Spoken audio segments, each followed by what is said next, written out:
Hi,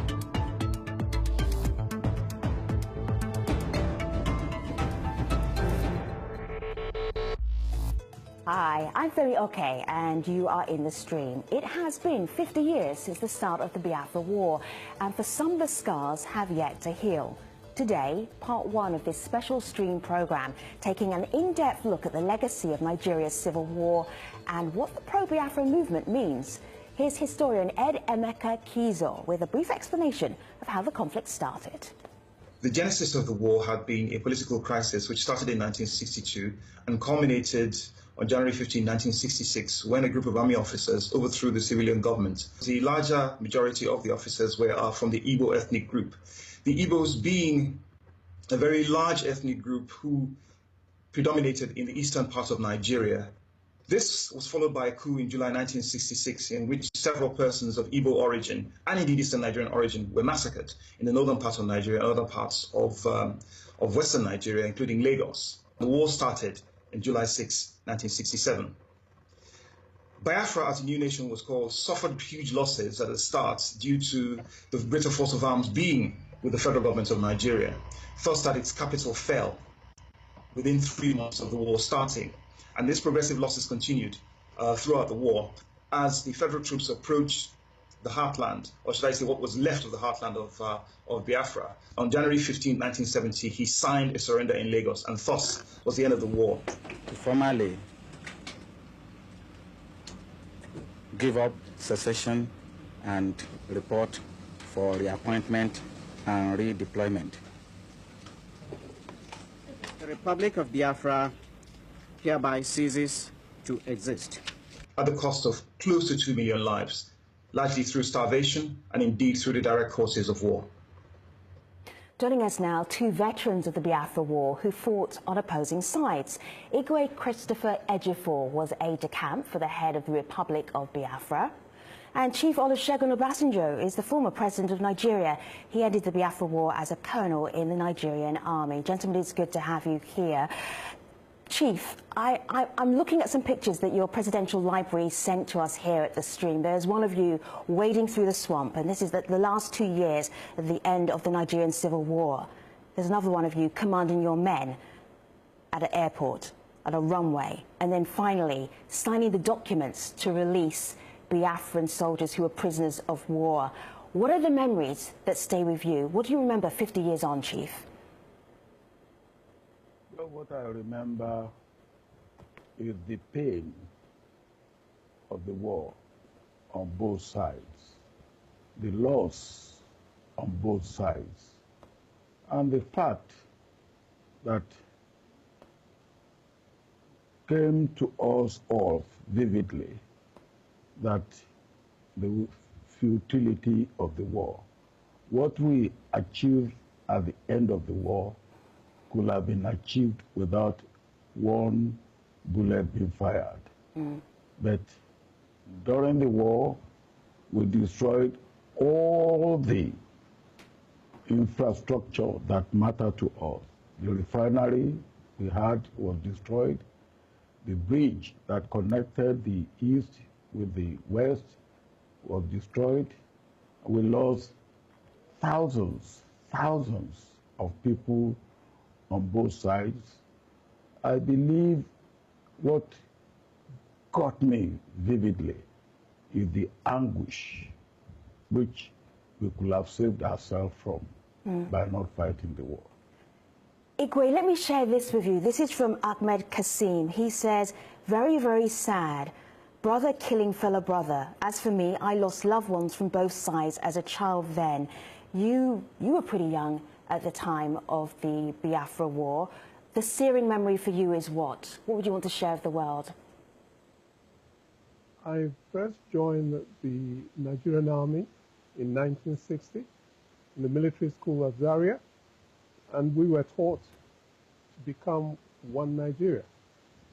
I came back from the United Kingdom in 1965 and was teaching in Lagos and the military cantonment in Apapa. But the greatest shock of my life for that war was the fact that a coup d'etat happened in January 1966, which was carried out by a large number of Nigerian army officers from all parts of Nigeria, north, east, west, and south. And their intention was not tribalistic in any shape or form. In fact, their main motive at the time was to change the political structure of Nigeria and release Obafemi Awolowo. But at the end of the day, history has it on book that it was an evil coup, which totally put a wrong slant on the whole issue. And we had to be killed. We were killed. Lives were threatened. I had to escape with my life from Lagos to Biafra, which was not Biafra at the time. And for me, the pains are such that that war should never have happened, as the chief just said now, because Rhodesia declared unilateral independence in 1965, and Britain never lifted a finger. Not a British soldier went over to fight Ian Smith. And this was a total rebellion against the Queen. Sure. Yet, Biafra, after 1 month of declaration of independence, a war was unleashed on us, which was in a way pogrom, because we had no defense, we had nothing. Sure. And our people had been massacred from the north in January. Sorry. Igwe, you bring up an important point, isn't it? An important point that a lot of Nigerians in our online community are talking about, which is history. Who is telling the history? How's the history being told of the Nigerian Civil War? Yusuf here says, unfortunately, because the war was described as no winner, no vanquished, little history was taught on it. Chief Obasanjo, why do you think the history is kind of very, very light, still contested, about what happened 50 years ago in Nigeria? Well, history is, first of all, you tell it from your point of view. What Igwe has said now, for instance, is the history of the Nigerian Civil War from his own point of view. Somebody else will look at that unfortunate civil war beginning from the coup of January 1960. Before that coup, he said he was in the army, I was in the army. We knew no difference between one tribe or the other. But Chief, this is the point. But Chief, if I may, young people are saying, we are not reading about this in Nigeria. We are not seeing this history. Why is this history not being told? Why do they feel they're not being told the history? Why do you think? Well, now, I believe that we haven't got the history written from the perspective of an objective historian. I wrote a book on the Civil War. I wrote it from my own point of view. I call it my command. It was my command of the war from my point of view.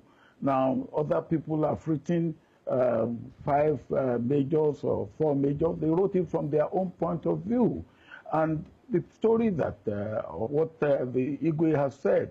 Now, another person will say, look, that the coup was, whatever may be the objective or the intention, the operation of it or the execution of it was one-sided. Now, let me give you figures. From the north, at least 4 very senior military officers were killed. Mai Malare, Abogola Jima, Kru Mohammed, Chief, and James Palm. Chief, Chief, the point that you're making, and I understand it very acutely, and I apologize for pushing you just a little bit for time, is that depending on what side you fought, you have a different story to tell. We appreciate you telling your story on our program today. And also, Igwe, we appreciate you being on this program as well. Thank you so much. We will continue this discussion with the rest of our guests and in another edition of The Stream coming up on the next episode. So, Chief Obasanjo and Igwe Ejiofor, thank you for being part of this program. Now, you've just heard from 2 veterans of the Nigerian Civil War. Here's Al Jazeera Ahmed Idris explaining for us what the pro-Biafra movement means for some Nigerians today. The new face of the Biafra campaign is Nnamdi Kanu.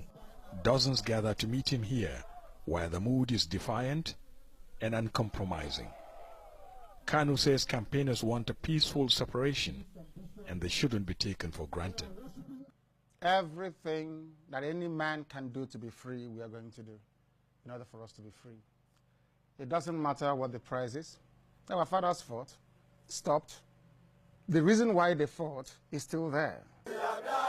In the commercial city of Onitsha, other activists defy a ban on their activities. They even have their own currency here, the Biafra pound. Dozens have died in confrontations with security services, and many more are in jail. This is where Odumegu Ojukwu is buried, the man who led the initial struggle for Biafra in 1967. At the heart of the agitation then and now is a question of power for the Igbo tribe of southeast Nigeria. They would like, for the first time in 50 years, to produce the next president. But the southeast region of Nigeria has only 5 out of 36 states in Nigeria, in a country where regions tend to vote in bloc. And relations between them and their traditional political ally, the North, has been strained because of recent struggles for power. But there are Igbo voices who say the agitation for independence is sponsored. Many of these so-called Igbo leaders looted, and they're doing everything to divert attention from their loot to agitations for Biafra. Some call for a change in Nigeria's constitution to cool tensions. Restructure Nigeria, move the country back to true federalism, physical federalism, minimum 50% resource control.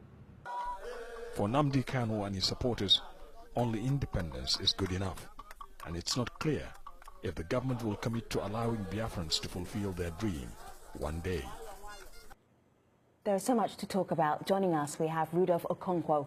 He is a columnist at Sahara Reporters. Uche Mifo is deputy leader of the indigenous people of Biafra. Dr. Okuchi Nkwocha is a pro-Biafra activist. Jaffa is a journalist and columnist at Daily Nigerian. And Peter Obi is former governor of Anambra State. The stream also invited the Nigerian government to be part of this conversation. We have some comments from the spokesperson of the acting president, and we will be sharing those during the program. Gentlemen, it's good to have you here. Dr. Gucci, I'm seeing so many young people saying that they want Biafra to come back. How do you explain this? They're not even old enough to have been babies during the Nigerian civil war. What's the connection between young people and wanting Biafra to exist as a republic again? The young people have realized that we were cheated out of our own self-determination and out of our own independence. They've also realized that historians like Colonel Obasanjo are liars. You know, if you may not know this, they stopped teaching the history of the war in Nigeria for a long, long time. Colonel Obasanjo would like you to believe that the problems with Nigeria started at the coup. With the coup, no, that was not. No, after all, the coup was happened to address issues happening in Western region, his own region. But we can really go all the way back. This is about relationships. Young people these days understand relationships. We have a relationship or a non-relationship that's called Nigeria. It does not work for anybody. There's some people who want to keep it on, and young people are saying no.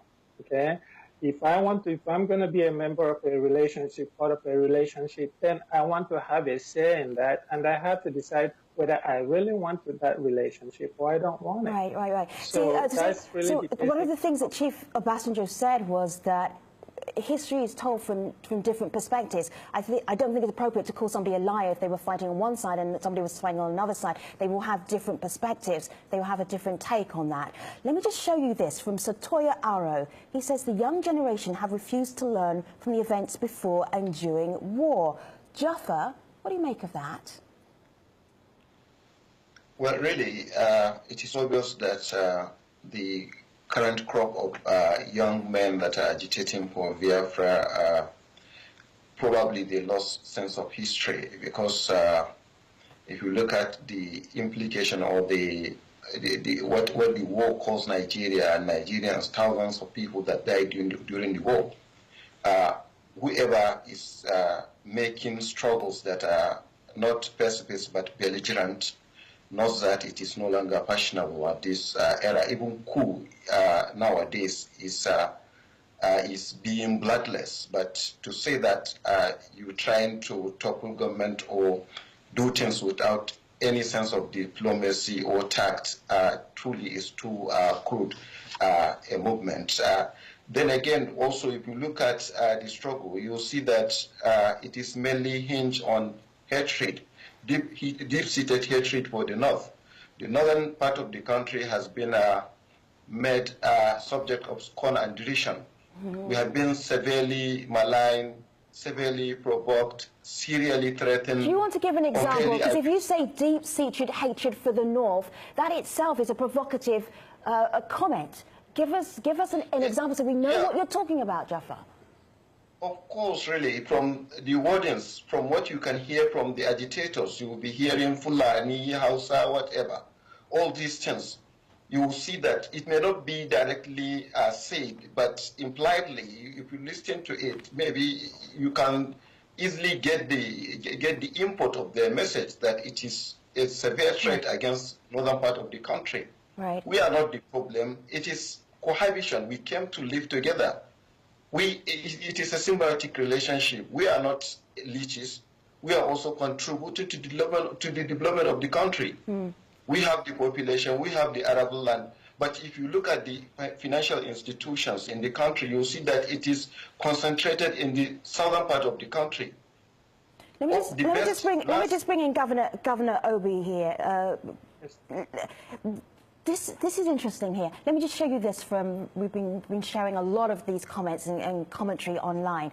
Life here in Nigeria is unbearable. No good roads, water, system of education, job, most of all, no hope. Biafra exit is the only hope we have. That is a voice of desperation, Governor.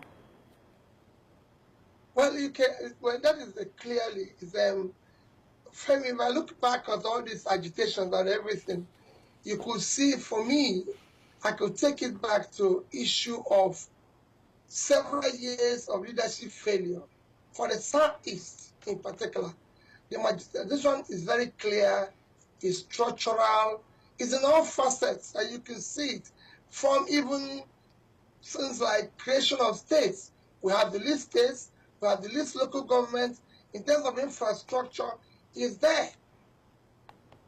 It's clearly something you can see, something you can feel. Jaffa? With respect. Yeah, Jaffa, go ahead. I tend to disagree with him because the demographics, there are certain indices that determine how many local governments should be cited in one place. It is not just, they didn't just do it offhand, really. There has to be reasons for establishing all the local governments. If you look, there is a local government in Kano State, for instance, that is much larger than Biafra State in a whole. So the concentration of population in a given area is the major determinant of where local government should be given or cited. All right, gentlemen, we have an international audience watching this. They are wondering what it is that the people in the Southeast are upset about. So upset that some of them are saying we want to be separate from Nigeria. Uche, give us a few examples. Let's be concrete in our discussion here. Right. Thank you very much. The issue here is that there is serious distortion of history. There is culture of deception from the so-called elders like Olusegun Obasanjo, and a number of them that actually participated in the war. They are actually war genocidists. They unleashed mayhem on our people. They perpetrated the genocide against our people. And he was making reference to history being written from one's perspective. But he was around. They removed the Bight of Biafra from history book. They renamed it Bight of Bonny and all that. Today, Olusegun Obasanjo and the likes of Kubugo One are not supposed to be walking free on the streets. They are war criminals, and they should be brought to book. Obasanjo in his regime unleashed mayhem on Biafran youths. And he's not telling the truth. Let's just bring. He should be telling us the truth. I hear this. Uche, let's just bring this up to date, because I asked you about contemporary issues, and you're going back to a time 50 years ago. And I wanted to really get a sense of what the issues are right now that people in the southeast, some people are saying we need to be separate. Let me just introduce you to a gentleman called Nnamdi Kanu. And Nnamdi is a separatist. He is leading one of the big movements to say, we at least want a referendum. We want to be out of Nigeria. I want you to hear the way he describes what will happen if people don't listen to him. He was talking to you, Rudolph, in an interview, and he was using some very threatening language, very provocative language, and he was saying stuff about how serious it could be if the separatists aren't listened to. Have a listen. The only language that people in the zoo understand is the language of violence and force. After all, that very contraption was put together by Freddy Lugard by force. That's one thing people don't understand, that Lugard killed people to bring Nigeria together. And the killing of people to disintegrate the zoo shouldn't come to anybody as a surprise. Our promise is very simple. If they fail to give us Biafra, Somalia will look like a paradise compared to what will happen to that zoo. Rudolph, that was 2014. Do you think that Kanu will follow through with this? Is this the way that the people in the southeast of Nigeria can get their point over? Well, I don't think so. I think to a large extent, Kanu was reacting to what has become a failed state, which Nigeria is. It's a failed state that works for people like Olusegun Obasanjo that we had earlier on, and people like Governor Peter Obi. It has failed, but it works for them, and they try to defend it. What Kanu is today, the way I see him, is more like Malcolm X of the civil rights movement in the 60s, before he went to Mecca. I'm hoping that Kanu will go to Mecca and come back with a different, a more wider viewpoint, so that he could see. He seemed to be mixing the truth, because there is truth in some of the things he's saying, with propaganda and with hate speech. And it's like mixing sulfur with charcoal and nitrate, potassium nitrate, which is dangerous. But I think yeah, gentlemen, I hear all of you. Uche, yes. What Kanu is doing is simply defending the interests of the people who are on the edge, people who have been singled out for total destruction and extermination. The hate speech you're talking about is not hate speech. Governor, it was reaction. Let me just hear the governor. Governor, what's your take? Your name was mentioned just a moment ago by Rudolph. Go ahead. Yeah, my take in it is that, like I said before, you have a situation where you have leadership failure. The leaders have not cared for the people. They have failed to deliver. And when you have a sense of hopelessness, compounded with the way we find ourselves today, because you have to look at it. There was Biafra of yesterday, and the young ones we were talking about today, who did not experience Biafra. The commonality in this is that they still feel a sense of injustice, of exclusion, coupled with the economic realities of today, which have given them a sense of hopelessness, and this have escalated this agitation. So it's something you have to look at in this. It's not going to be solved by issues of extreme, maybe, oh, we have to leave. That's why people are calling for restructuring. So where we can go, each region can be able to Governor and gentlemen, I hear you very clearly. This is where we're going to pick up in part 2 of our conversation. It is not big enough to talk about Biafra 50 years on for one show on the AJ stream. I want to tell you what the government said about marginalisation in this particular issue, and they say, if you ask around, you discover that different Nigerian groups share in this feeling of marginalisation. They sent us this statement a little earlier. But during the meeting with the southeastern leaders, we explained how the Buhari presidency has balanced the federal appointments and how the president personally supervised funding negotiations. There's more to hear from the Nigerian government. There's more to hear from you using the hashtag Biafra 50 years on, and of course our guests. Part 2 of our look at the legacy of the Biafra War is in the next episode of The Stream. See you soon. Take care, everybody.